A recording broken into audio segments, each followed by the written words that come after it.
Hey, what's going on, guys? Ty from Breaker Culture. That's Tucson Ed from the Bench Clear team. Super glad to have you today. In an episode of Power 5. Thanks for joining me, man. How you doing? I'm doing really well. How are you? I'm doing good.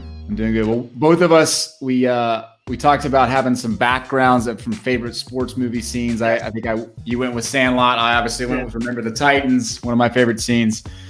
I'm assuming that's Sandlot. You got a shirt on too. It is, yes. Yeah, I got my Killing Me Small shirt on. But yes, that is the set from the Sandlot. I think it's been updated a little bit, but I like it. Well, thank you for joining. So real quick, for those that don't know, Tucson Ed has been putting out some great stuff on the Bench Clear channel, and a lot of good stuff coming too. One of my favorites is Nostalgia Hour, which is you going back playing retro games alongside opening packs with yourself or a guest from that era. What do you got coming up you got another episode coming up this week, right? I do. Saturday, I went back solo, played some 3D baseball on the PlayStation. It was the first, true 3D game I remember playing. I think it was the only reason I bought a PlayStation at the time.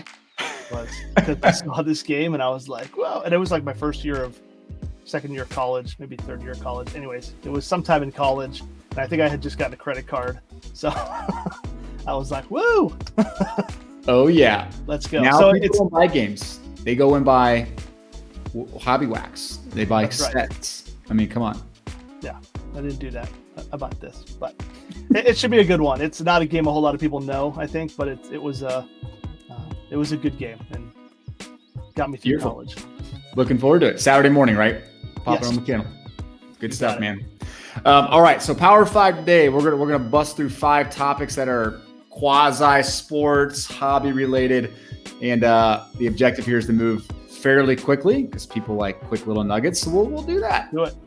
Cool with that. I gave you a few minutes notice for those that are curious, and you're gonna respond. A little bit of gut reaction. I'll do my best. All right, so I'm going to start with, I know you don't watch a lot of NBA, but I still think it's a good perspective to get from you. NBA viewership. I put this on Twitter today, and here's a quick snapshot of it.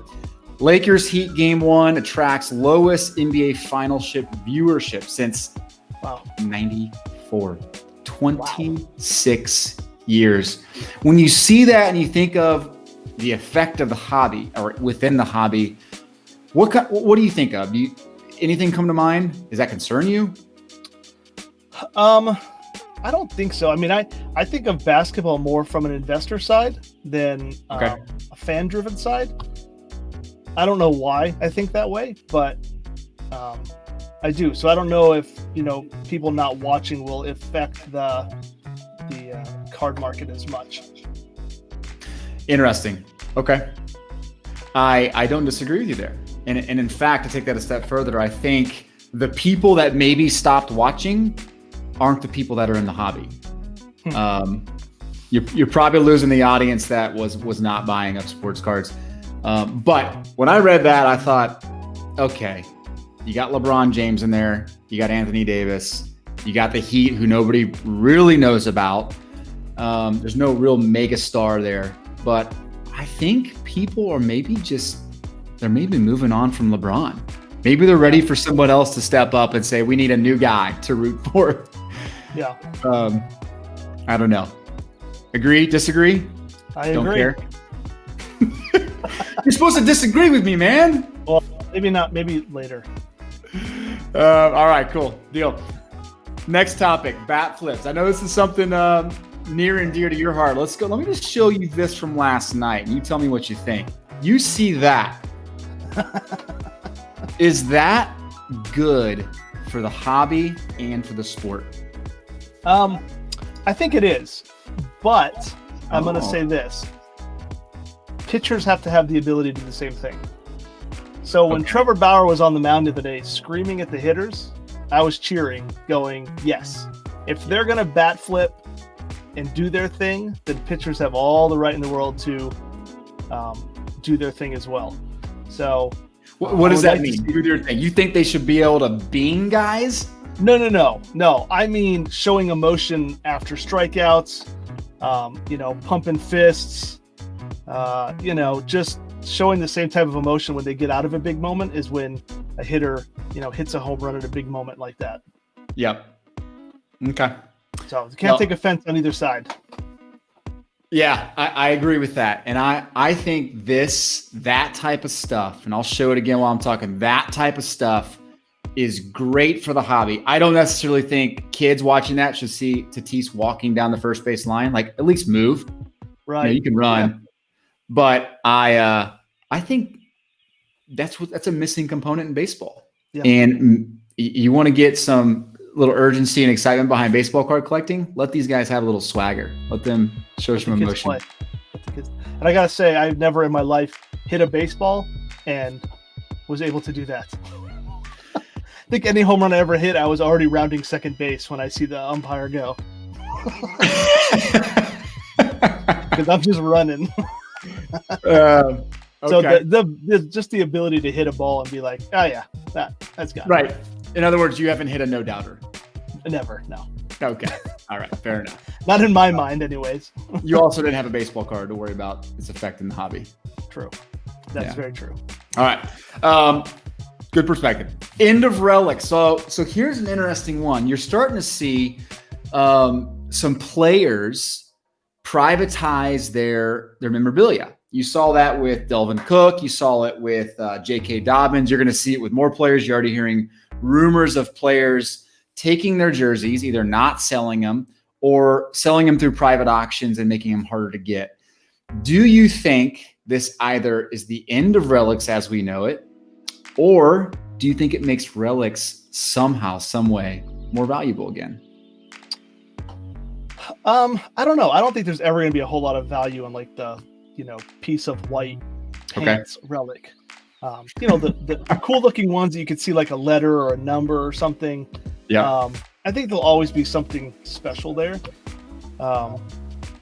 So I say get rid of all the tidy whitey ones, and they can give us some good ones. I do find it interesting that the players actually have the rights to those and not the team itself, which is, I guess it has their DNA on them, but I don't think they bought their jerseys, I would assume. Yeah. Would you prefer the teams to have ownership, or does it matter? It doesn't matter. Yeah. That is an interesting point, but I do find it fascinating, right? In this era where we're starting to see players collect their own cards, we've seen the Giannis show his Instagram profile with all of his cards. Now, all of a sudden, we're seeing memorabilia that's become extremely valuable, and players want to keep it. I personally think that's what we needed from the relic side of the market, because we all know the napkin relics were worthless, and there's a million of them sitting in people's trash cans, collectively. Maybe this is what we need to add some sort of spark behind collecting jersey cards again. Would make it kind of fun. So do you think like Topps would buy the jerseys from the players, and then there would just be less of them, so maybe they would always be numbered cards or something? Yeah, I think they'll become more expensive, so therefore they won't be in every card. You'll probably see as many of the rookie T-shirt autos, right? Because he wore it during signing day. We'll probably see as many of those crappy things again. But I think the really nice jerseys, game-worn jerseys from specific events, I think they become more expensive, and therefore probably become rarer and more valuable. Maybe bigger pieces because of that, not little tiny things.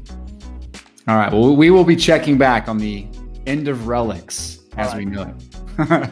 All right. So number 4, you and I both know that good old PSA has been working hard to catch up on everything they got going right now. So I'm going to go ahead and throw this up here, and I'll let you tell me what you think about this. But they're catching up to a certain extent, but they're doing a lot of things to try to make this work within the hobby. 1.5 million cards is what they were apparently backlogged a few months ago. I've heard rumors that it could be 2 million right now. They've hired 10, 15 people, whatever it may be, to accelerate this through. They're getting rid of collectors club vouchers. They're getting rid of the what they would call the economy service. They're raising prices. Do you think what's happening right now in the graded card market is going to catch up in time to adjust to a potential meltdown in prices? Which one do you think gives first? I do think they will catch up eventually. I mean, I'm a little concerned about the quality of the grading at this point with, just hiring 20 new people or whatever to start grading. Like, I guess I don't understand what the process is to become a grader. Yep. But no, I think it's going to completely dilute the market, because I think a lot of these cards that are getting graded right now are modern, 2020 stuff, 2019, 2020 stuff. And when all those slabs come out, it's just gonna, that $300 PSA 10 Tatis isn't gonna be when you see 60 of them on eBay all of a sudden. Yep. I mean, it's gonna, yeah. It's gonna be interesting. Excuse me. When you see, you're gonna log in one day, you're gonna see Tatis or Bo Bichette. You're gonna see the 1,000 PSA 10s, and then you're going to log in the next morning, you're going to see 3,500. You're going to be like, what the heck, right? Because they caught up in their backlog.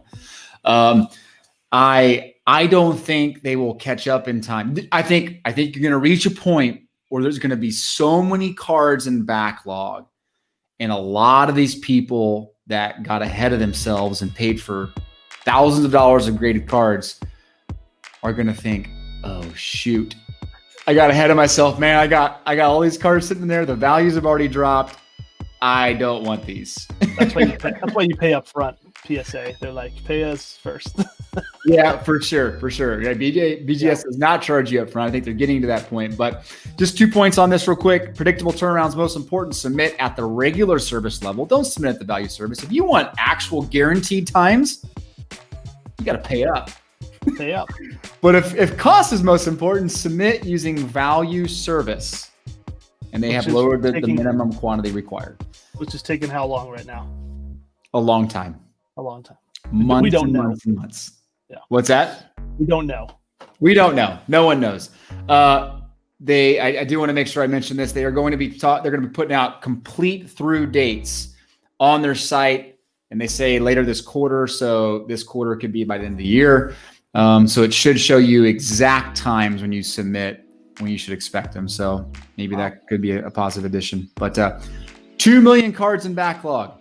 Can you imagine 2 million cards entering the marketplace right now? I'm trying to think what 2 million cards looks like in terms of, storage boxes. I don't think you or I have a big enough house to support 2 million cards. That is nuts. Yes, absolutely. All right. So last question here, where we've been talking a lot about MLB playoffs offline. Obviously, it's a hot topic because people are watching. We just showed the bat flip and the excitement. When you think of the importance of particular players to the hobby, what 1 or 2 players do you think would gain the most from staying all the way in to the World Series? I actually thought about this, and I was just kind of looking at first, real quickly, I looked at the Rays and the Marlins because they're low market teams. Yep. They're in the playoffs, but there was no real players that stood out on either one of those teams because they're just good. And the 2 that actually came to mind, well, real quickly, I think a lot of Houston Astros could, I hate to say it, but redeem themselves a bit if they do well. But I don't think that will happen because their season stats were terrible. But the 2 I thought of were Clayton Kershaw and Freddie Freeman. Clayton Kershaw, has had his ups and downs in the playoffs. He did have to pitch against the Astros in 2017. I think if he can do like what David Price did for the Red Sox in 2018, and just dominate through the playoffs and have a good run, I think we'll see a spike in his cards. And then Freddie Freeman, I think, is just like the most undervalued player out there. He is. And probably the MVP winner this year. And I think if he can stay into the playoffs for a while, you'll see a spike in his cards as well. The only problem is, I think, so isn't he 2011 Topps Update? Yeah. Okay. Yeah. So, it's going to be hard to get. But, I mean, those are the 2 guys that I thought about. What about you? And the reason I say the kind of the older guys is I think Tatis and those younger guys have already reached their kind of peak. I don't know if them doing super well in the playoffs is going to show people any more how good they are. If that makes sense. I mean, Tatis is already the top card. Yeah, so I would disagree with that. So I think a young guy like a Fernando Tatis or a Gleyber Torres, when they excel in the playoffs, to me, it becomes that much more expensive and attractive because you think, oh, this could be a guy that does this 4 or 5 times in his career. Whereas you look at a guy like Freeman and you're thinking, he's getting a little older, not super old, but getting a little older. How many more opportunities is this guy going to have to do this? Right. So I guess I just feel like Tatis is like here, like Gleyber might be like down here, so he could rise up, but I feel like Tatis is kind of peaked already there as being the best in the playoffs. Yep. I had 3 guys. I had Tatis was one of them. I think the guy's got the pizzazz. Gleyber Torres, he's going to be the guy that no one trusts Aaron Judge anymore. So if the Yankees succeed, I think, Gleyber was red hot first series. And I'm very interested to see what the market does if the Dodgers do well and Mookie Betts continues to perform. I know it's like a scar tissue in your heart when you hear of Mookie Betts, but the guy's he's made to play in the playoffs. Yeah, he's good. He's fun to watch, and he's the reason I'm watching the Dodgers right now. So there you go. There you go. All right, so let me end with a comment of the week, and I'm going to show this real quick. If you haven't watched the Pat Geek episode 127s from last week, we talked, Jeff and Mike talk about the value of BGS and PSA 9s. Oh, right. Episode. John Voyez, for the past year, I've been picking up Brady and LeBron 9s for unreal prices. Never understood the way prices drop off between a 9 and a 10, and I continue to pick them up as long as people price them low. There was a list of comments regarding the PSA 9s and BGS 9s. Great episode. Go check it out. But I thought it was a good point, right? Some of these stars that we get so attracted to, especially modern day stars, where you want to go for their PSA 10s, there's some great value in looking at PSA 9s. Yeah, I agree. Such a deep, rich comment. Thank you. Oh, I'm sorry. You want any more? Yeah. Well. Mr. Ed, thank you so much for making it today, man. I appreciate it. I appreciate it, bud. Yeah. Hold on. Cut that. I appreciate it, Ty. Thank you. You're welcome. See you guys.